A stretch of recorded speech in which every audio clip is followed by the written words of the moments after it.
Halo, kembali lagi pemirsa bersama saya Rian Virgiawan dalam program kami Rek Fokus. Sesi kali ini kita mau bahas tentang tuntutan yang dijatuhkan jaksa kepada si pemerkosa belasan santri bernama Heri Wirawan yang berstatus sebagai seorang ustaz di salah satu pondok pesantren di Bandung. Jaksa penuntut umum yang juga Kepala Kejaksaan Tinggi Jawa Barat Asep Mulyana menjatuhkan tuntutan hukuman mati untuk Heri Wirawan atas perbuatannya yang benar-benar sudah sulit untuk termaafkan.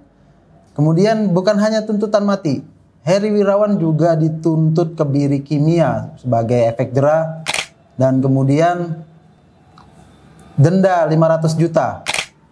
Kemudian jaksa ini meminta hakim untuk menyita aset milik Heri Wirawan, kemudian membekukan izin pondok pesantrennya. Secara tuntutan, ini dianggap tuntutan ini udah benar-benar pantas banget buat seorang predator seksual, seorang ustaz yang ternyata perbuatannya sangat cabul sekali. Masyarakat benar-benar geram terhadap Heri Wirawan ini karena dia memperkosa, kemudian membuat para santri yang masih belia dan di bawah umur, yang masih punya masa depan panjang, itu kemudian direnggut masa depannya sampai harus hamil dan melahirkan anak yang kemudian nantinya kan kasihan, tidak jelas ayahnya, apalagi si anak kemudian dewasa tahu bahwa dia adalah anak hasil korban perkosaan. Ini sangat menyedihkan sekali. Namun tuntutan terhadap Heri Wirawan ini tidak semua pihak menerimanya, karena ada beberapa lembaga seperti Komnas HAM, kemudian ada institusi lain, banyaklah organisasi lain yang kemudian menolak, seperti ICJR menganggap bahwa tuntutan terhadap Heri Wirawan ini tidak tepat gitu.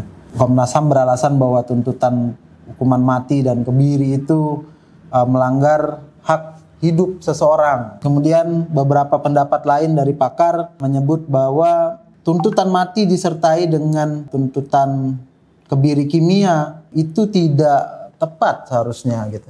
Bagaimana orang bisa dikebiri kalau kemudian dia sudah dihukum mati? Anggaplah vonisnya seperti itu.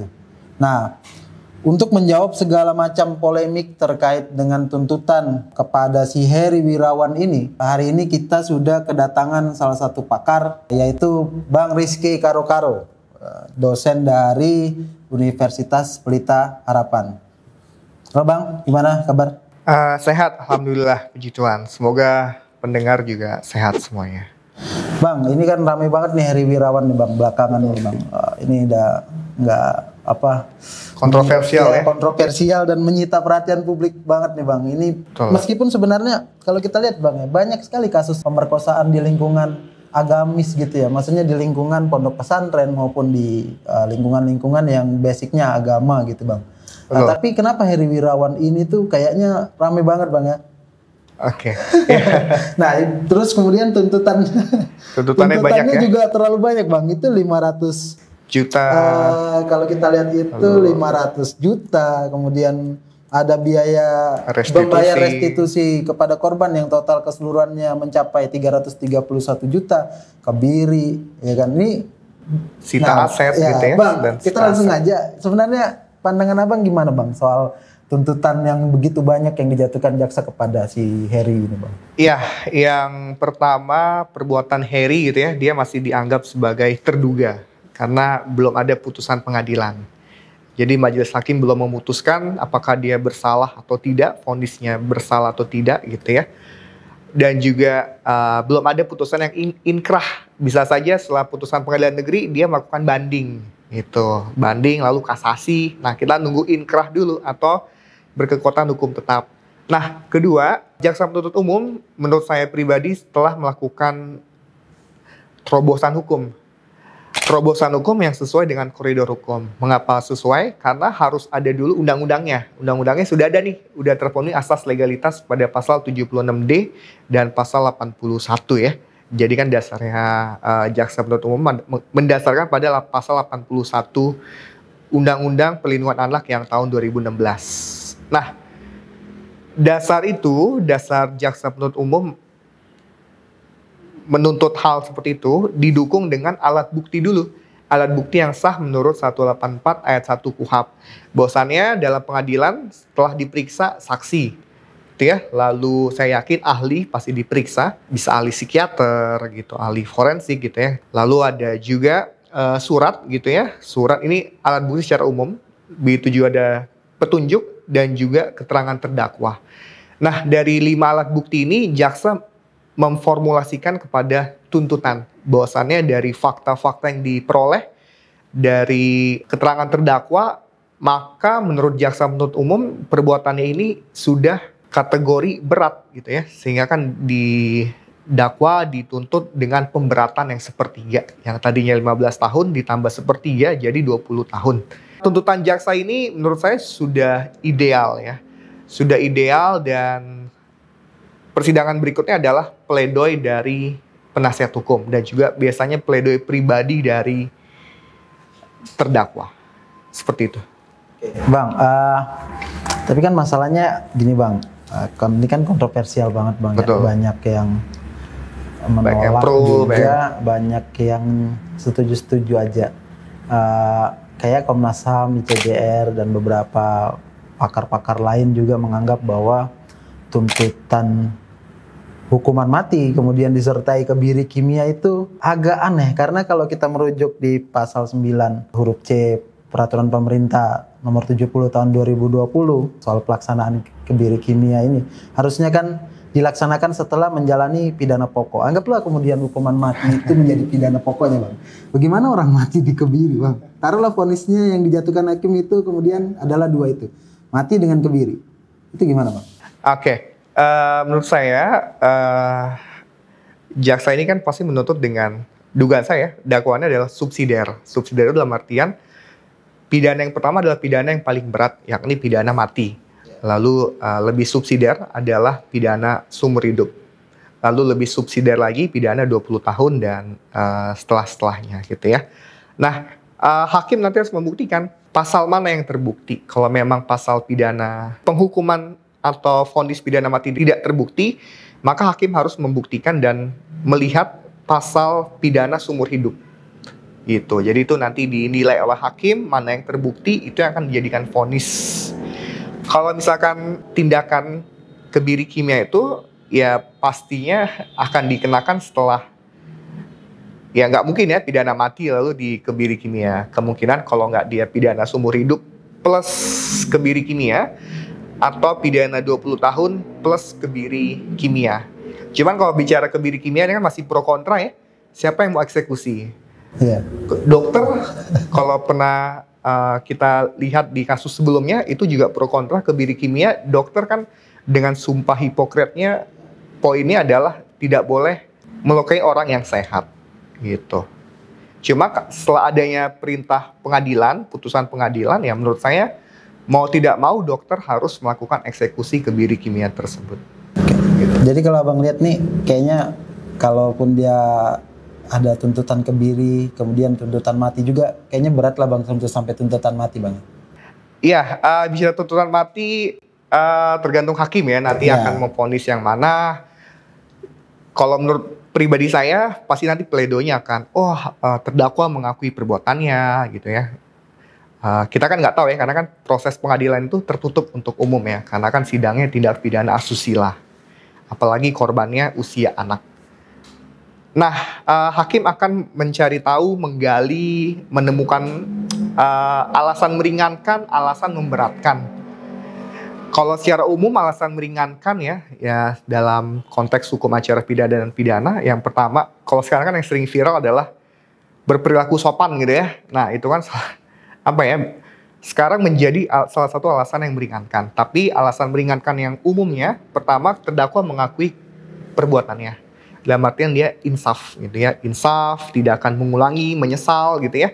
Dan alasan meringankan kedua, bahwasannya terdakwa ini belum pernah dihukum gitu. Nanti itu akan digali oleh hakim.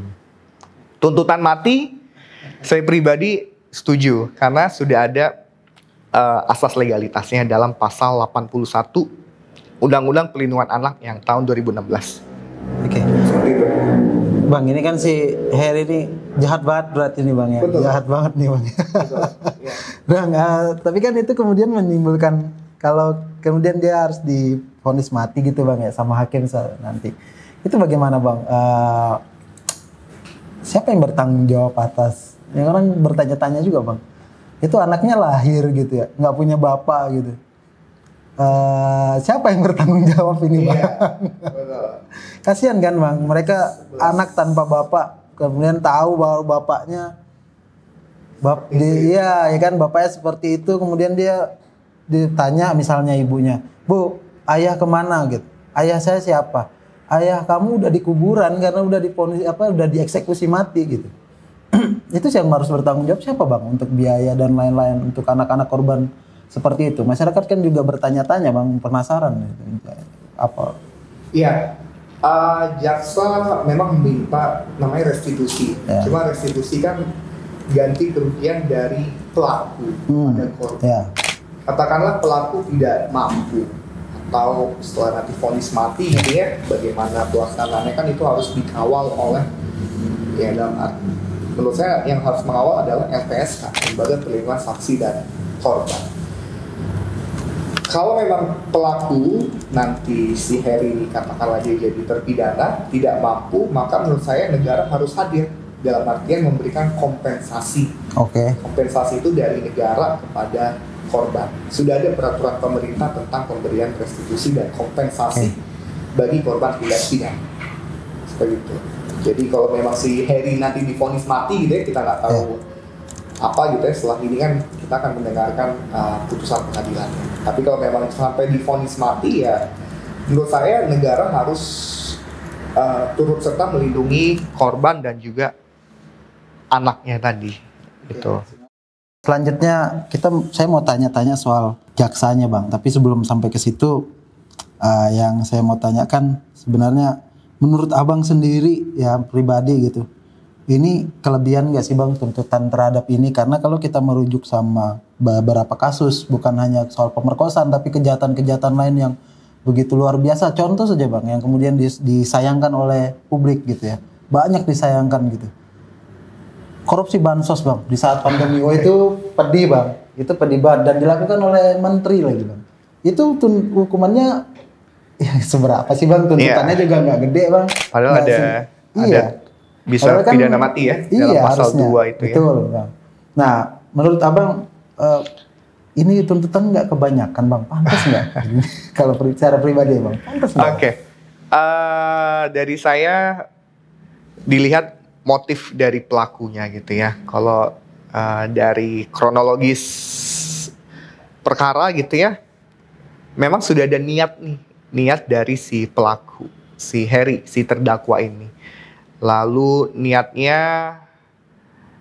menimbulkan korban lebih dari 1 kan? Kalau saya nggak salah ingat 11 ya, 11 korban yang ditipu daya, lalu dirundung paksa gitu ya, dalam artian disetubuhi.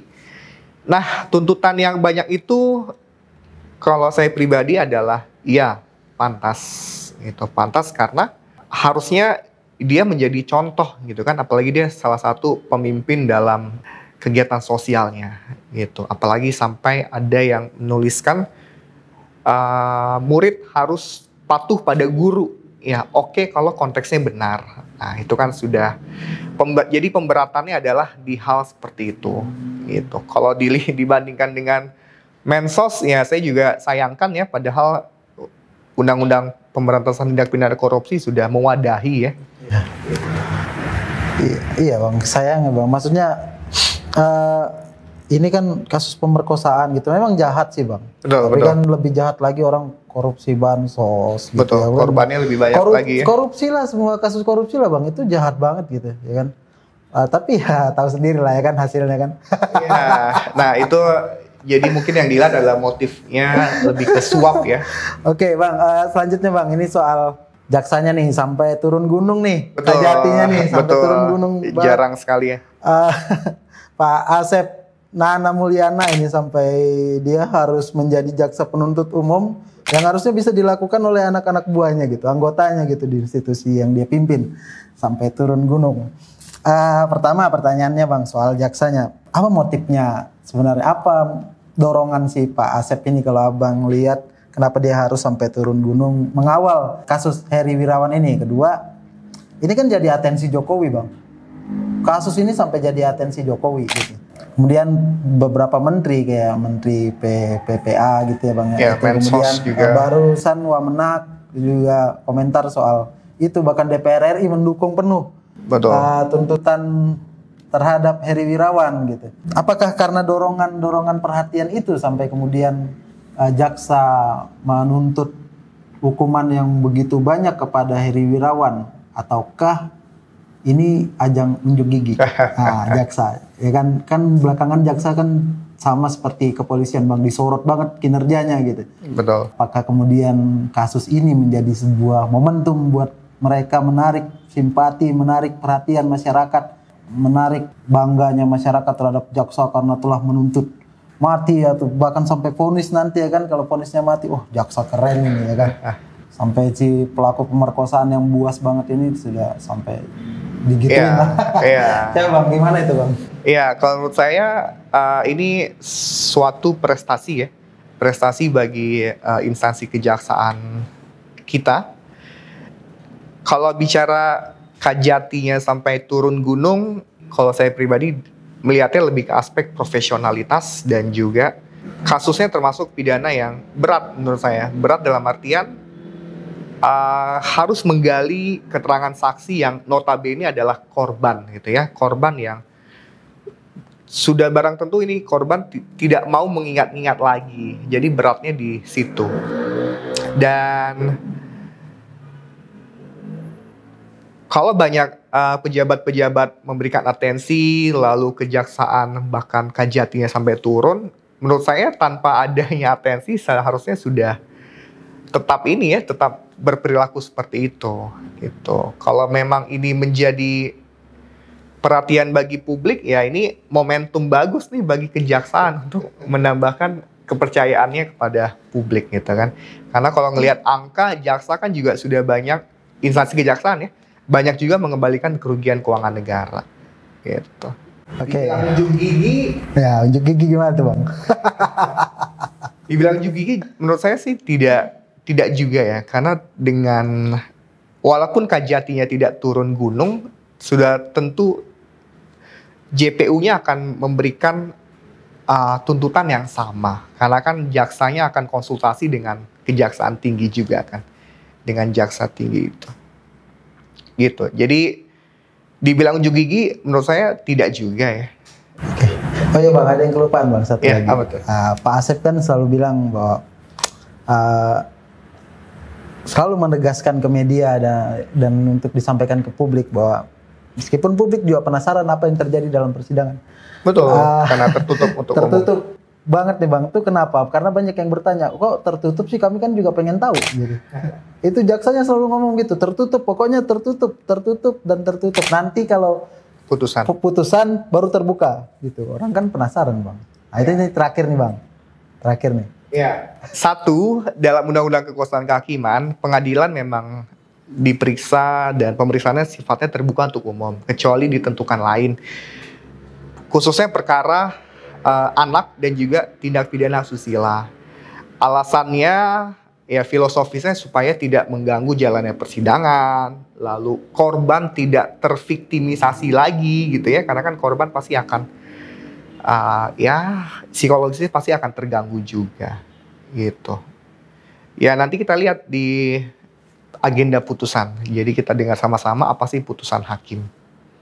Seperti itu. Dan ya menurut saya sudah pas kalau pemeriksaannya secara tertutup untuk umum gitu, karena pasti akan digali ya kenapa bisa berkali-kali seperti itu kan, atau kalaupun sampai mengarah ke organ intim, maka kan tidak etis kalau dikonsumsi oleh publik.